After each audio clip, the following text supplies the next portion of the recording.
Welcome to The Explainer. Today, we're going to talk about a powerful psychological principle that's quietly pulling the strings on your decisions, from what you buy at the grocery store all the way up to the global stage. So let me ask you something. Have you ever grabbed a bag of your favorite chips and just had this weird feeling that it's a little lighter than you remember? Or how about this? You see a logo you've known for years, and you know something's different, but you can't for the life of you figure out what it is. The color is a tiny bit off, maybe. The font seems thinner? It's just enough to make you second-guess yourself. Well, here's the thing. You're not imagining it. There's a reason for this, a concept that explains this invisible tripwire in our perception. So let's dive right in and talk about this invisible threshold. The idea behind it is called the just noticeable difference, or JND for short. So what exactly is the JND? At its heart, it's the tiniest amount something has to change for you to actually notice. But here's the really important part. You only notice it half the time. It's not like a light switch that's either on or off. It's this statistical gray area. And that right there is the sweet spot where reality can be changed without you consciously catching on. So how does our brain even do this? How does it calculate what to notice and what to ignore? Well, it turns out it's not about fixed amounts. It's all about ratios. And the whole secret was unlocked by a psychophysicist back in the 19th century. His huge insight was that our perception is completely relative. Think of it this way. If you're holding a single piece of paper and I add another one, you'll feel it immediately. But if you're holding a heavy book and I add that same piece of paper, you won't feel a thing. The starting point changes everything. And this whole idea gets boiled down into a really elegant little formula called Weber's law. That delta I you see there, that's just the change, the JND. When you divide that by I, the initial intensity, or the starting point, you get K, which is a constant. That K is the magic number for our perception. And this is where it all clicks into place. So is a $50 discount a good deal? Well, it depends. On a $100 watch, $50 is a 50% change. That's huge. You're definitely going to notice that.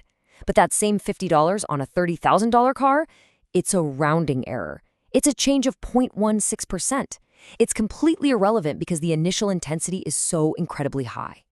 Okay, so once you understand this little quirk of the human brain, you start to see how it's used everywhere, especially in the world of commerce, where this isn't just psychology, it's a tool. For marketers, this is basically their rule book. Rule 1, if you're doing something good, something positive like a sale or a better feature, you have to make it big enough to be noticed. You want it well above that J&D threshold. But rule 2, if you're making a negative change, like making the package smaller, you want to keep that change just below the threshold, so it flies completely under the radar. And that brings us to the most famous example of this in action, shrinkflation. Companies have figured out that for many products, a reduction in weight of about 4% is basically invisible to us. Our brains are designed to be efficient.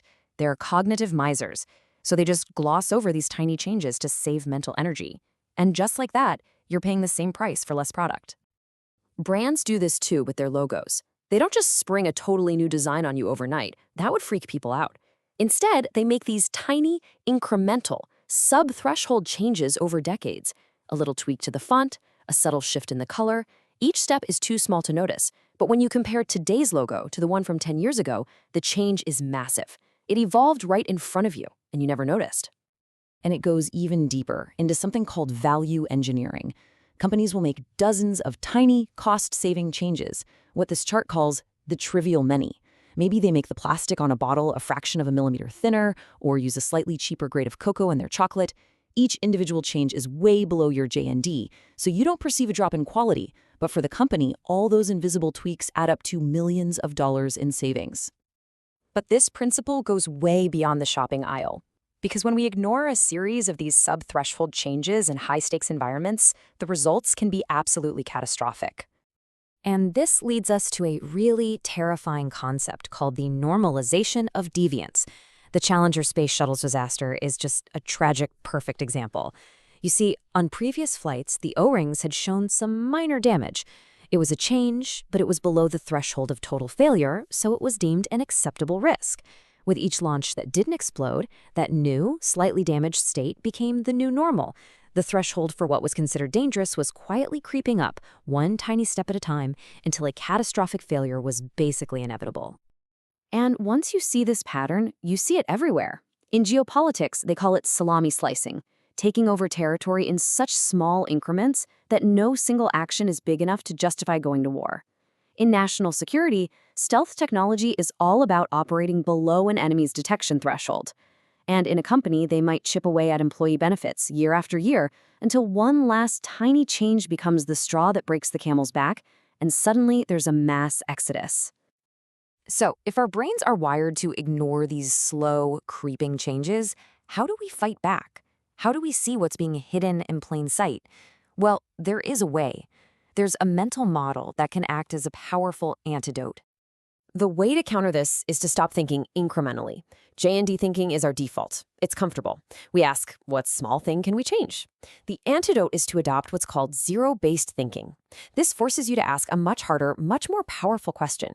Knowing what we know now, if we were starting from absolute zero today, would we choose to be in this situation at all? It forces you to ignore all the little changes and see the big picture for what it has become. And this is the difference between innovation and just patching things up. A legacy company uses J&D thinking to bolt an AI feature onto its 20-year-old software. But a startup? A startup uses zero-based thinking to build a brand new AI-native tool from the ground up that makes the old way of doing things completely obsolete. So here's the real takeaway. Understanding this hidden threshold gives you a kind of superpower. It allows you to look past the small, comfortable changes and start asking bigger, more fundamental questions about the products you buy, the systems you live in, and the standards you accept.